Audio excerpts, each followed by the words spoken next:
A Fórmula 1 contou com várias fabricantes em seus 71 anos, mas algumas delas, infelizmente, acabaram marcando suas histórias com fracasso. E quando falamos de motores, então, algumas até entraram no dicionário dos cabeças de gasolina como sinônimo de problema. Assim como aquele carro que começa com M lá. No Boteco Lista de hoje vamos falar dos 8 piores motores que a Fórmula 1 já viu até agora.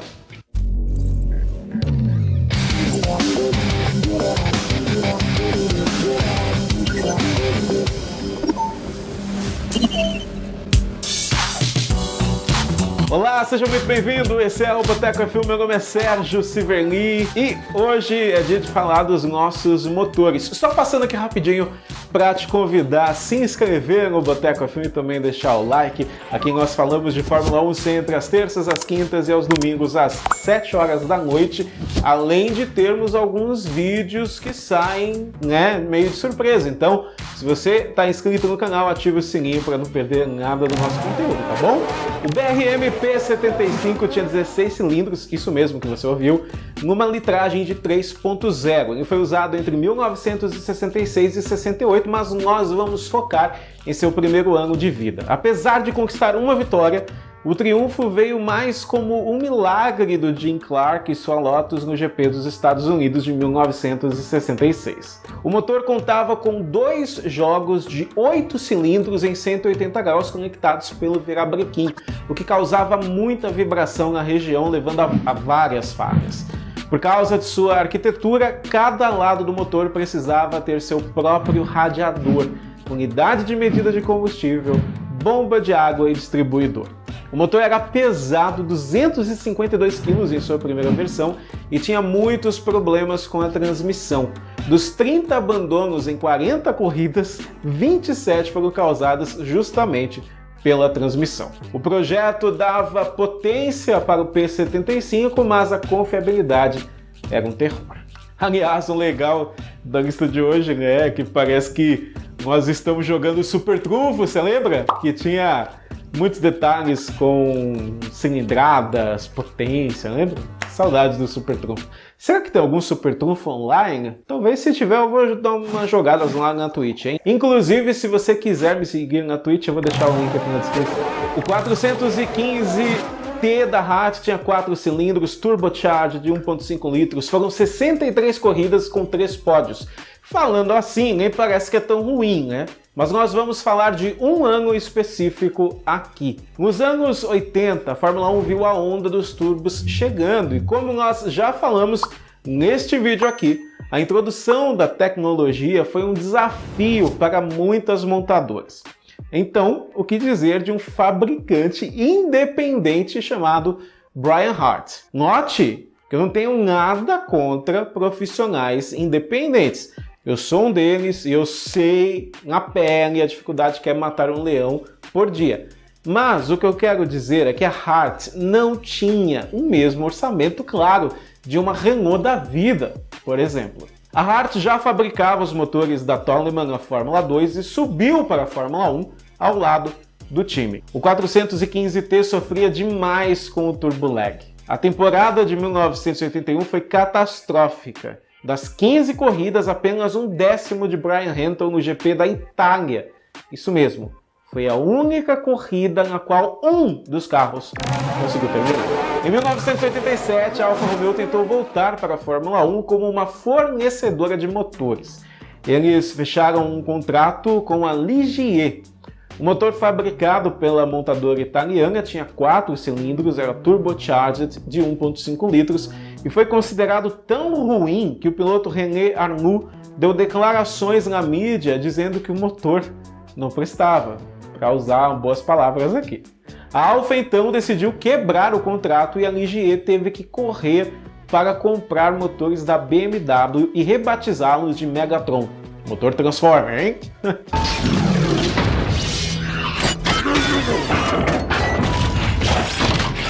Ainda existe um rumor não confirmado que a Fiat não queria que a marca Alfa rivalizasse com a Ferrari dentro da Fórmula 1. Vale lembrar, claro, que a montadora italiana é dona das duas marcas. Aqui nós vamos falar de dois motores que participaram do mesmo projeto. O primeiro deles é o Zek Speed 1500/4, que tinha 4 cilindros, era turbocharged e tinha 1.5 litros. O alemão Eric Zakowski criou o seu time e o colocou na Fórmula 1 com motores próprios em 1985. Apesar do sucesso em outras categorias, o motor quebrou demais na Fórmula 1. Já o Yamaha OX88 era um V8 de 3.5. A Zek Speed achou que estava fazendo um bom negócio a fechar contrato com a gigante Yamaha para 1988. Mas infelizmente a história foi outra. O carro mal conseguia se classificar para as corridas.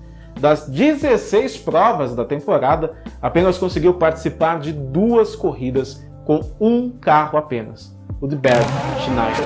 Os fãs da Porsche vão chorar agora, porque o FA12 V12 de 3.5 litros que a montadora usou em 1991 foi de passar vergonha. A Footwork recebeu os motores pensando em vitórias, títulos, mansões, dinheiro, mulheres. Mulheres, automóvel, mulheres, iate. E foi o que pensaram os pilotos Michele Alboreto e Alex Caffi ao ver a marca de Stuttgart no chassi. Mas a frustração foi grande. O motor era pesado e não conseguia ter a potência necessária. Para você ter ideia, o motor era tão grande que a equipe foi obrigada a usar o chassi adaptado do ano anterior, pois o motor não cabia no carro daquela temporada. Desastre quando isso acontece. Um caso muito famoso com os motores aconteceu no México, na curva peraltada, que hoje é na Nigel Mansell, que era feita com o pé embaixo. A Footwork perdeu 4 motores num treino que quebraram nessa curva. A situação foi tão patética que a Footwork decidiu encerrar o contrato com a Porsche e fazer um novo com a Cosworth. O Subaru 1235 tinha 12 cilindros e 3.5 litros. A fabricante japonesa entrou na Fórmula 1 no início dos anos 90 com esse motor em forma de caixa. A Subaru tinha visto a Yamaha e a Honda entrarem na Fórmula 1 e decidiu fazer o mesmo. A empresa contratou a firma italiana Motori Moderni para fabricar seus motores. A Motori Moderni tinha feito motores turbos V6 durante a década de 80, que tinha sido usado pela Minardi e brevemente pela AGS, sem muito sucesso. O 1235 era pesado, não tinha potência. Para você ter ideia, ele era 112 kg mais pesado do que o próximo motor menos competitivo do grid. Em sua estreia no GP dos Estados Unidos de 1990, o Bertrand Gachot foi o último colocado na pré-classificação. Isso porque teve um problema no câmbio logo na primeira volta. Por causa de seu peso, o 1235 deixava o carro da Cologne imprevisível, ou seja, inguiável. 8 corridas depois de estrear, Subaru encerrou o seu contrato com a Cologne, que partiu para o V8 da Cosworth. O Life F35 era um W12 de 3.5 litros. A ideia do motor foi de Franco Rocchi, um engenheiro italiano que tinha trabalhado na Ferrari. Rocchi criou um projeto que unia a compactação do V8 com a potência do V12. O conceito era ter um motor de 3 partes com 4 cilindros. A ideia era ter um motor pequeno, como um V8, mas mais alto do que o normal em V. Foi um fiasco. Enquanto os motores mais potentes do grid produziam 700 cavalos, o W12 produzia apenas 480. E para piorar, o chassi da Life era o mais pesado do grid, com 530 kg. Só fazer as contas, né? Com esse desempenho, o motor era pior do que os usados na Fórmula 3000, além de quebrar com facilidade. E como o time não tinha tanta grana assim, os mecânicos cometiam algumas pataquadas, como por exemplo, não colocar óleo no motor durante um fim de semana aqui no GP Brasil. O Gary Brabham, o filho do Sir Jack Brabham, chegou a comentar que a Life precisava pedir instrumentos emprestados para outros times. Difícil, né? O motor e o carro nunca passaram de mais de 8 voltas sem alguma coisa quebrar. O piloto Bruno Giacomelli, já um veterano em 1990, diz que tinha medo de ser atingido por alguém de trás, né, de tão lento que o carro e o motor eram.